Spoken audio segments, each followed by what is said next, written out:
সাহারির সময় মাইকে ডাকাডাকি করে মানুষকে ডাকা যাবে কিনা? আমাদের বর্তমান সমাজে বিশেষ করে বাংলাদেশের ভিতরে সাহারির সময় অনেকেই মাইকে মানুষকে ডাকা হয়। মাইকে এই যে মানুষকে ডাকাডাকি করা, এই ব্যাপারে ইসলাম কি বলে?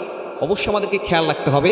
আমরা এমন কিছু মসজিদ আছে যেখান থেকে এমনভাবে ডাকাডাকি করা হয়, দেখা যাচ্ছে যখন সময় হবে সাহারির সময়ের 1 ঘন্টা, শেষ সময়ের 2 ঘন্টা আগে থেকে দেখা যাচ্ছে অনেকে মাইকে ডাকাডাকি করা শুরু করে, গজল গাওয়া শুরু করে, এরপরে বিভিন্ন ধরনের কেরাত বলা শুরু করে, ওয়াজ করা শুরু করে।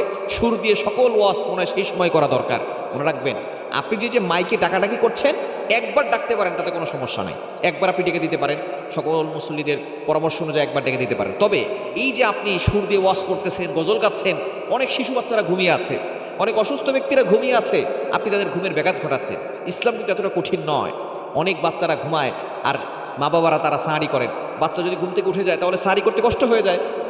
আপনি যে বাচ্চাদের ঘুমের ব্যাঘাত ঘটাচ্ছেন, আপনি যে একজন অসুস্থ ব্যক্তি, সে রোজা রাখতে পারছে না, সে একেবারে বৃদ্ধ হয়ে গেছেন, অসুস্থ হয়ে গেছেন, তার জন্য আল্লাহ পাক রব্বুল আলামিন ছাড় দিয়েছেন, সে রোজার পরিবর্তে ফিদিয়া দিবে অথবা অন্য সময় রোজা রাখবে। অনেক মা বোনদের পিরিয়ডের সময় থাকে, ওই সময় তাদের রোজা রাখা ফরজ নয়, সে রোজা ছেড়ে দিতে পারবে, পরবর্তী সময় সে রোজা কাজা করবে।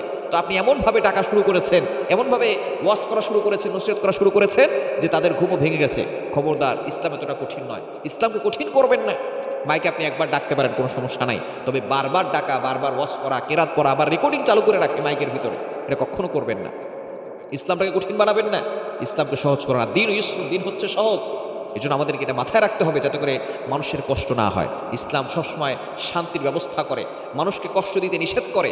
আপনার এই মাইকের আওয়াজের কারণে যদি কোনো বাচ্চার ঘুম ভেঙে যায়, তার মা বাবা কষ্ট পেয়ে যাবে। দেখা যাচ্ছে তারা সুন্দর করে সাহারি করতে পারবে। অনেক অসুস্থ ব্যক্তিরা ঘুম থেকে উঠে যাবে, তাদের আর ঘুম হবে না। অনেক ব্যক্তি আছে একবার ঘুমাইতে পারলে তাদের ঘুম ভেঙে গেলে আর ঘুম হয় না। এই যে আপনি ঘুমের ব্যাঘাত ঘটালেন, এই জন্য কিন্তু আল্লাহর কাঠ করে আপনাকে জবাবদিহি করতে হবে। এই জন্য একবার ডাকবেন, বারবার মাইকে ডাকাডাকি করা, ওয়াজ করা, এরপরে গজল গাওয়া, বিভিন্ন ধরনের রেকর্ডিং চালু করে রাখা, এটা ইসলাম সাপোর্ট করে না। এ বিষয়ে অবশ্যই আমাদেরকে খেয়াল রাখতে হবে।